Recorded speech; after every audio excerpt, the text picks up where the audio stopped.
Well, indeed, yesterday it was announced that Richarlison is a Spurs player. That was confirmed yesterday morning.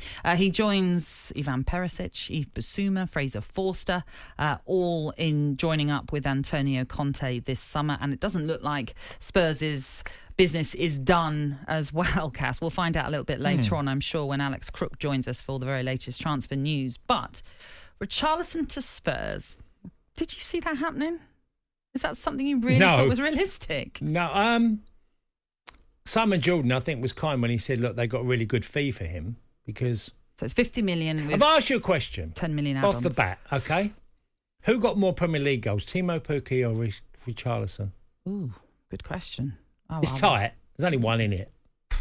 Well, that's... in itself, I didn't realise, so go on. Timo Pukki got 11 Premier League goals. Okay. Now, there was the argument of I heard in midweek, well, he got 10 Premier League goals in a team that was fighting relegation. Well, the team that come bottom, the top goal scorer, got 11. Now, how many penalties? Four, that's right, yes. Four penalties? Yeah. Up until Jan, I think he'd got about 3 goals. He had a bit of a run at the end of the season. So it's difficult because I look, any Evertonian who thinks because I'm a Liverpool fan I'm just having a bias, I thought that was a massive price and they've done brilliantly well to get 60 million. Because I see a player that does go down too easily. He would upset a lot of Everton fans if they were playing against him because he does go to ground and he does it very regular in the game.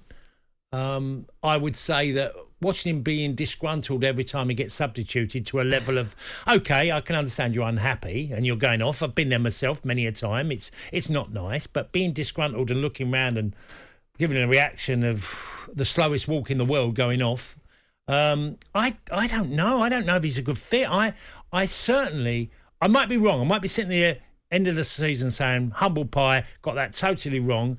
I don't see it with Richarlison. I think that's a huge fee. Well, what you mentioned there about some of his character that we've seen on the pitch. Now, we don't know him personally. He might be a very different person when he's off the pitch, of course.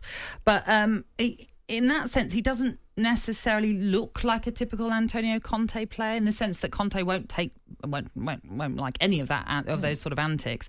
He will expect his players to work extremely hard, I imagine, and sometimes you've seen that he can get disinterested in games. I've seen him a few times, especially last season, and there were a few times where I thought he's got his bottom lip out. He's looking like he's sulking. He's not happy. And that's kind of a player I don't imagine Antonio Conte is going to enjoy working with. But equally, it might be a challenge that he's looking forward to working with. Well, I don't envisage him being in the starting 11.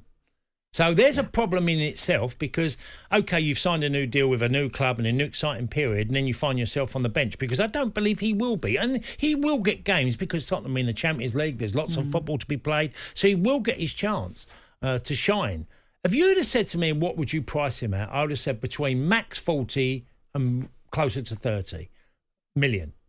So Everton have had an incredible coup, getting a lot of money for between 50 and 60 million. So what is it do you think they have seen in him? You mentioned there Pukki. Pukki scored more goals than him. Now, last season, now that's a bit short term. Yes. That I've done one season. But if you take over his time at Everton, he's got a pretty decent goal return. It's about 1 in 3-ish.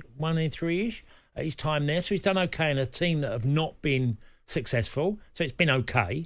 I'm just not convinced he's a good fit for a team that play... Well, the way Antonio Conte is, everyone has a lot of desire. And look, don't get me wrong, he certainly showed that desire in the final period of his Everton season where he was chasing everything for Everton, fighting relegation. He certainly stood up to be counted then, but he didn't in earlier parts of the season. He was a bit of an issue for Everton for a while. Calvert-Lewin was injured as well, which didn't help, the Everton forward line. Is it, I think, 20 million? Would that be enough to secure the services of someone like Timo Pukki? Not now. He's 32 now. He would have been way less than that. Look, I'm not saying I would take Pukki instead of him. I'm just doing a comparison of numbers. Just from last season. Yeah, you're taking the team that were bottom of the table, and there was other players that got around that number of 10 or 11, and Is it the versatility that he offers? Well, he can play a number of positions. Yeah, I get why Tottenham got him. I just couldn't believe the fee. I was like, wow.